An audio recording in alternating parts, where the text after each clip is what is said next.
बच्चों, आप पढ़ रहे हैं मानव स्वास्थ्य रोग, है ना। आपने इससे पहले जो मैंने बताई थी आपको कुछ डिजीज़, अब कुछ और डिजीज़। डेंगू के बाद एक चीज़ और सुना होगा ना, स्वाइन फ्लू। सुनते हो ना? तो स्वाइन फ्लू जो है, इसको आप जो है स्वाइन इन्फ्लू जो जिसके द्वारा ये होता है, इसको SIV भी कहते हैं। SIV मतलब स्वाइन इन्फ्लुएंजा वायरस। क्या इसका पूरा नाम है?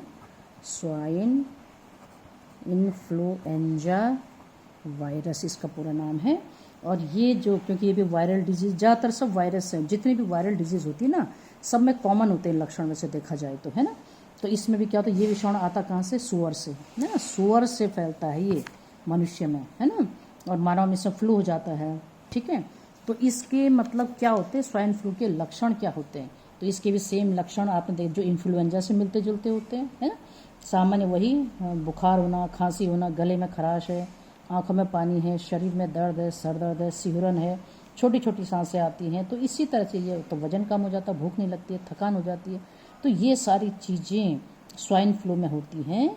तो एक तरह से कभी तो ये भी लगता है कि जिसको सामान्य फ्लू को भी हम स्वाइन फ्लू मान लेते हैं, लेकिन स्वाइन फ्लू में और कॉमन फ्लू में यही तो अंतर है कि स्वाइन फ्लू में गंभीर श्वसन संबंधी समस्या हो जाती है ना, सांस संबंधी जो है इसमें समस्या ज़्यादा हो जाती है। इसीलिए तो जो है इसे मृत्यु का कारण बनता है। इलेक्ट्रोलाइट डिसबैलेंस हो जाते हैं बॉडी में, है ना। तो कैसे करेंगे हम इसका बचाव? सूअर से विषाणु का उससे बचाव कर लो। सूअर का जो मांस होता है, लोग कई बार बिना पकाए, मतलब कम पकाते हैं, जिससे हम में आ जाता है ना। तो बचाव यही तो है कि सूअर का विषाणु से बचाव कैसे करोगे आप? हैं, विषाणु को सूअर में मतलब साफ सफाई का ध्यान रखें, विषाणु न जाए इसमें। और सूअर से मानव में संचरण को रोकेंगे हम, और मानव से मानव में इसको रोकना पड़ेगा, तभी ये हो सकता है। तो इसके लिए क्या है, जितने भी हम वायरल डिजीज़ पढ़ रहे हैं, तो आप साफ सफाई का ध्यान रखिए, है ना। साबुन से हाथ साफ करो, सैनिटाइजर। आजकल आप देख रहे हो ना, कोविड में भी तो यही हो रहा है।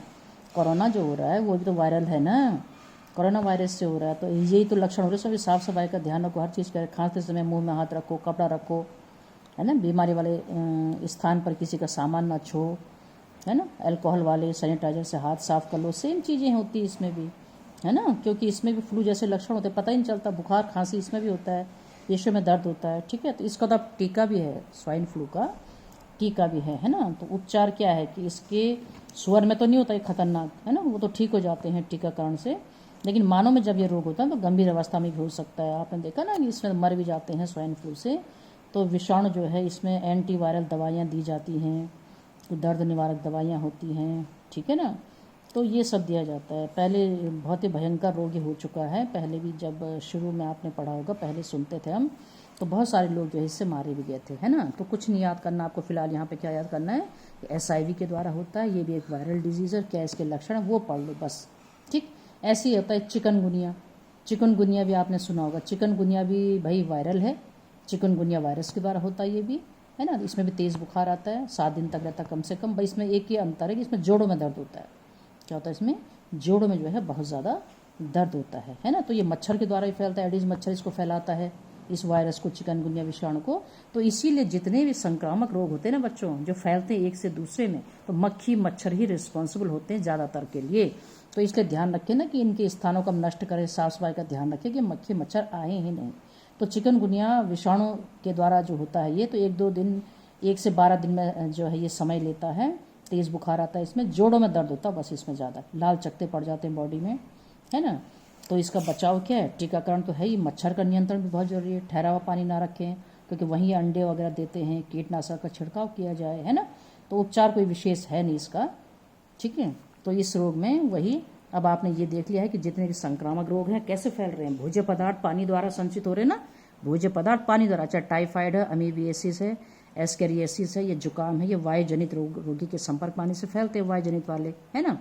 तो ये सब भी क्या है, आप कहोगे भोज्य पदार्थ पानी से, तो मच्छर मक्खी कहाँ से आ गया? ये तो फैलाने का काम करते हैं इसको, है ना। तो ऐसे जो वायरल डिजीज़ होती है ना, रोगी के संपर्क में नहीं आना चाहिए, उसका उचित उपचार होना चाहिए, है ना।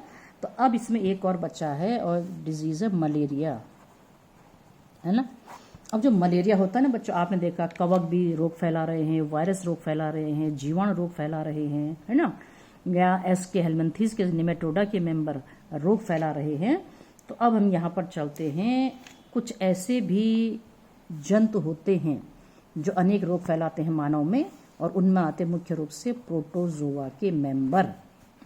तो प्रोटोजोआ संघ का एक प्राणी है प्लाज्मोडियम, सुना भी है आपने, क्या है प्लाज्मोडियम। तो प्लाज्मोडियम के द्वारा होता है मलेरिया रोग। ठीक है बच्चों।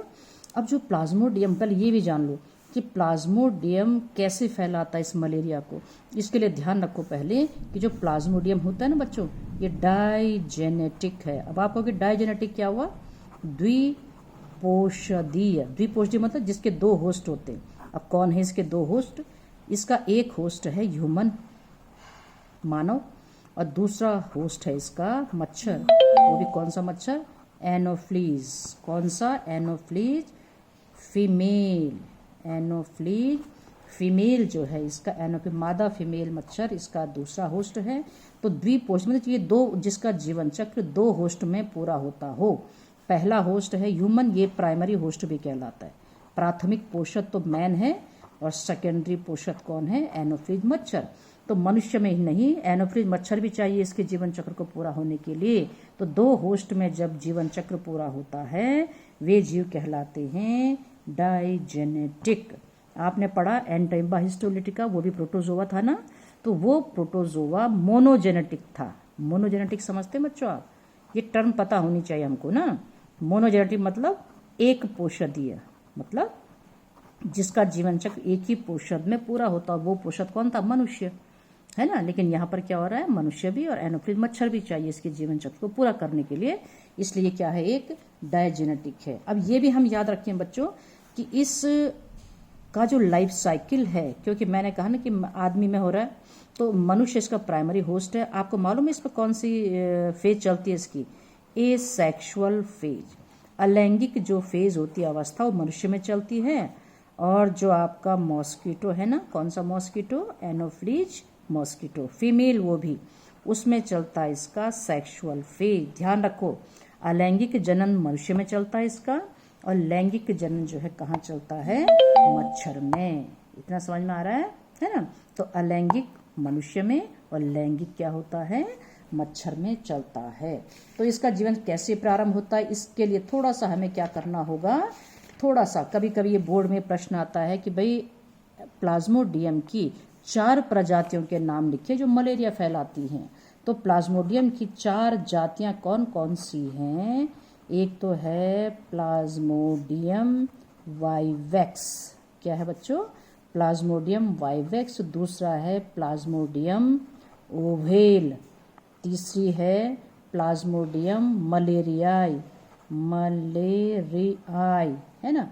और चौथा इसका प्लाज्मोडियम फैल्सीपैरम, फैल्सीपैरम।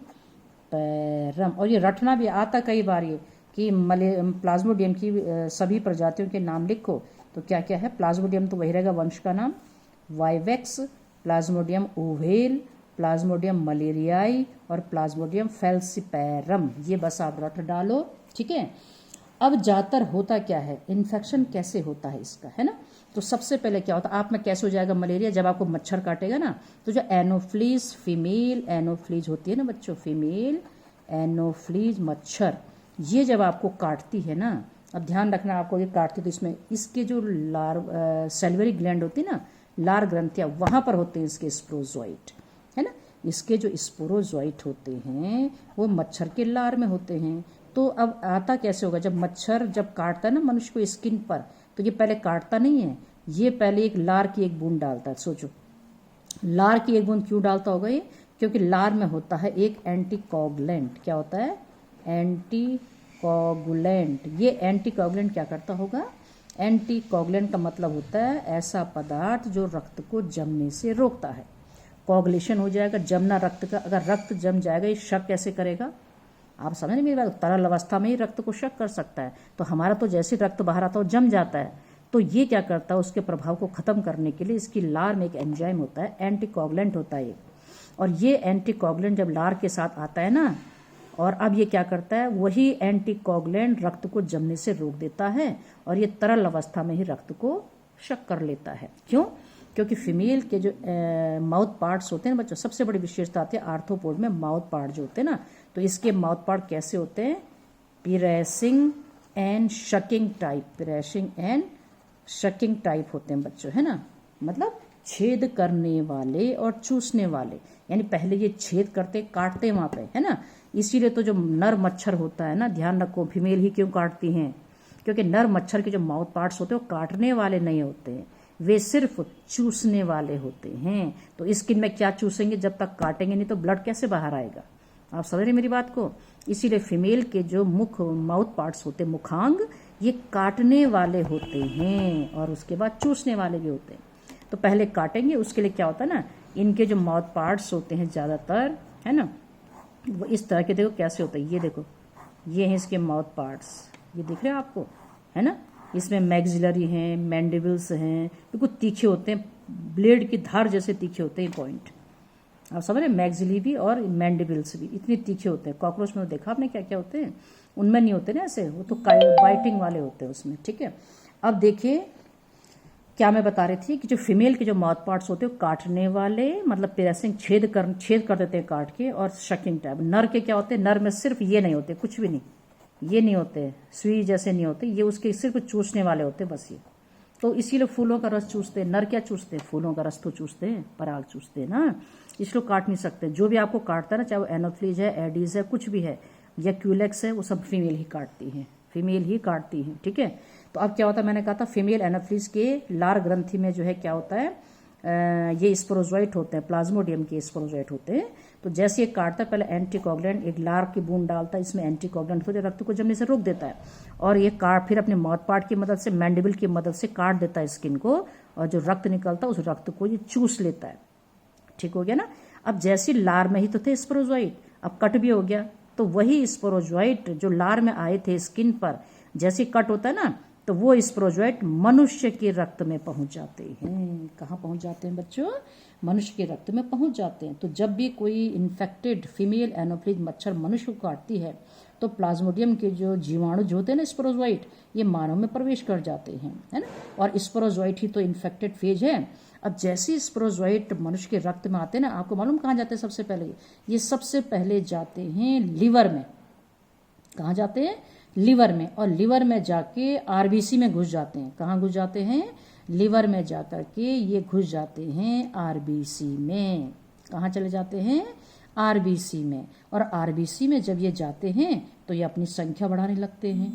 अब संख्या जब बढ़ाएंगे, आरबीसी के अंदर अपनी संख्या बढ़ाएंगे, तो संख्या बढ़ने से क्या हो जाएगा, फट जाएंगे आरबीसी। और आरबीसी जैसे ही फटती हैं तो इनमें, अब इन स्पोरोजोइट के अंदर एक हीमोजोइन, है ना, पदार्थ होता है, हीमोजोइन, ये एक टॉक्सिक पदार्थ होता है। हीमोजोइन विषैला पदार्थ होता है। तो जैसे आरबीसी फटती है ना, ये है ना, ये हमारा ब्लड है, ये आरबीसी जैसी फटेंगी तो वो हीमोजोइन जो विषैला पदार्थ रक्त में तो मुक्त हो जाएगा, और जैसे वो रक्त में मुक्त होता है ना, आपको तभी क्या होता है, जाड़ा लग करके बुखार आता है। तो मतलब जो हीमोजोइन है यही उत्तरदायी है आपको बुखार आने के लिए, ठीक है। तो बस फिर इसका लाइफ साइकिल मनुष्य में चलता है, मनुष्य से आरबीसी से फिर वापस आरबीसी में चला जाता है, किसी किसी में आरबीसी में चला आता है, और फिर से जो ये स्पोरोजोइट होता है ना बच्चों, ये आपके मतलब कहाँ, लिवर से बाहर आया, आरबीसी से बाहर आकर के, अब इसकी स्टेजेस क्या क्या होती है, आरबीसी में ही चल रहा है सब कुछ, है ना। ये क्या होता है, जो ये इस तरह का था ना स्पिंडल शेप, अब ये रिंग लाइक हो जाता है ना। उसके बाद ये अमीबा की तरह चलने लगता है, आरबीसी के अंदर और सब कुछ ये अमीबा की तरह हो जाता है, अमीबॉइड स्टेज हो जाती है। फिर बाद में शाइजोइंट कहलाता है ना। उसके बाद हीमोजोइन इसी के अंदर तो होता है, तो इसका जो केंद्रक होता है लगातार डिवाइड करके बहुत सारे मीरोजोइड बाहर, मीरोजोइड कहते हैं उनको, बाहर निकलते हैं, फिर वो आरबीसी को इन्फेक्ट करने लगते हैं। और कुछ जो मीरोजोइड होते हैं वो फिर से, है ना, फिर से क्या है, मतलब ट्रोफोजोइड स्टेज में, फिर वही सिग्नेट रिंग स्टेज, फिर अमीबॉइड स्टेज, फिर शाइजोइंट स्टेज, इस तरह से करते करते फिर ये इरिथोसाइटिक साइकिल आरबीसी में चलना शुरू हो जाता है। इरिथोसाइटिक साइकिल नाम है जिसका, आरबीसी में चलता है। ये कहाँ चलता है, ये आरबीसी में। एक्सो इरिथोसाइटिक साइकिल जो आरबीसी से बाहर चलता है, कहाँ चलता है, आरबीसी से बाहर, है ना। इसका जीवन चक्र देखो ना अगर, तो ऐसे होता बच्चों, देखो किताब में देख लो, ये देखो मच्छर है ना, ये इसकी लार ग्रंथि है, ये लार में देखो इसके बहुत सारे स्पोरोजोइट हैं, ये चलेंगे लिवर सेल में। देखो प्री इरिथोसाइटिक साइकिल, प्री माने पहले, मतलब आरबी, इरिथोसाइट क्या होते हैं, आरबीसी, आरबीसी में जाने से पहले की अवस्था पे घुस गए। देखो स्पोरोजोइट चले गए आरबीसी यहाँ लीवर सेल में। अब लीवर में जब ये गए तो ये जो है देखो छोटे छोटे अपनी संख्या बढ़ाते चले गए, है ना।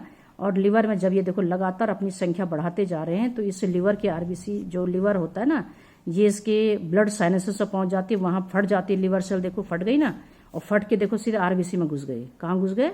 आरबी मनुष्य में ही चल रहा है सब कुछ। पहले लीवर में जाते हैं, प्री एरिथ्रोसाइटिक साइकिल होती है ना, उसके बाद ये देखो आरबीसी में घुस जाते हैं। आरबीसी में जैसे घुसते, मैंने कहा ट्रोफोजोइड में बदल जाते, सिग्नेट रिंग स्टेज है, रिंग लाइक हो जाते हैं, अमीबा की तरह हो जाते हैं, आरबीसी के अंदर हो रहा है सब कुछ ये। फिर ये साइजोन बन जाते हैं, है ना। फिर ये देखो यहाँ लगातार इसका केंद्रक विभाजन करता है और यहाँ देखिए ये हीमोजोइन कण इसमें बन जाते हैं, बहुत सारे हीमोजोइन कण, केंद्रक भी बढ़ रहे हैं और हीमोजोइन कण बढ़ जाते हैं। अब जैसे ये बहुत सारी संख्या इनकी बढ़ जाती है तो आरबीसी फट जाती है, देखो फट गई ना, है ना।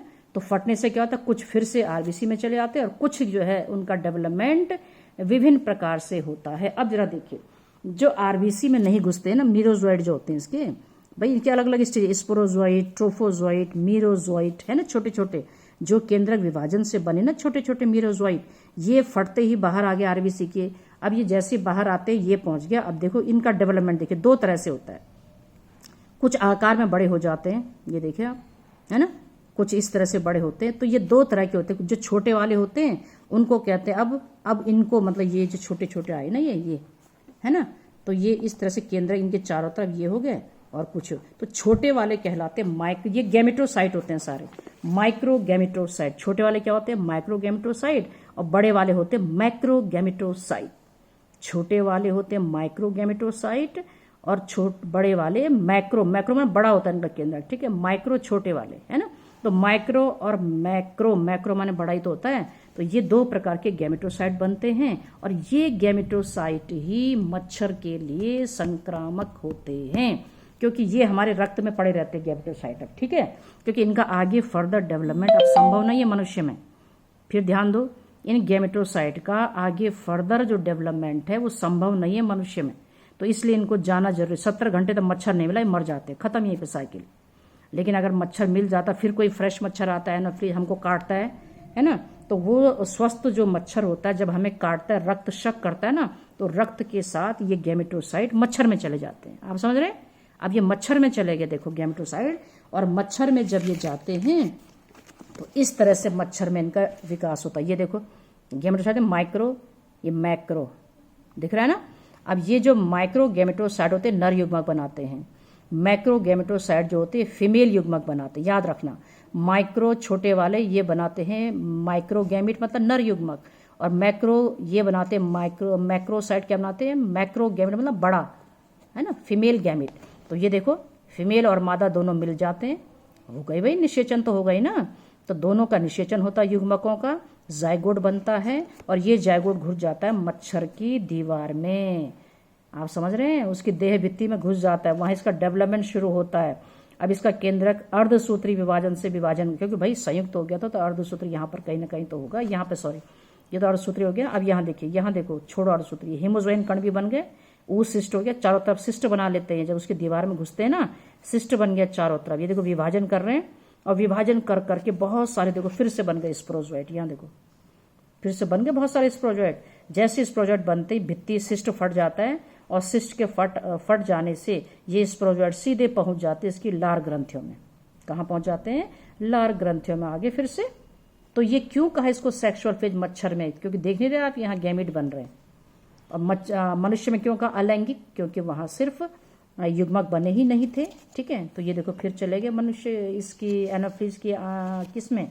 लार में, और फिर लार से देखो फिर चले गए लीवर में। जैसे मच्छर ने काटा ये सारे के सारे स्पोरोजोइट मनुष्य में आ गए, ये लगातार ये साइकिल चलती रहेगी। तो क्लियर हो गया कि नहीं हो गया, है ना?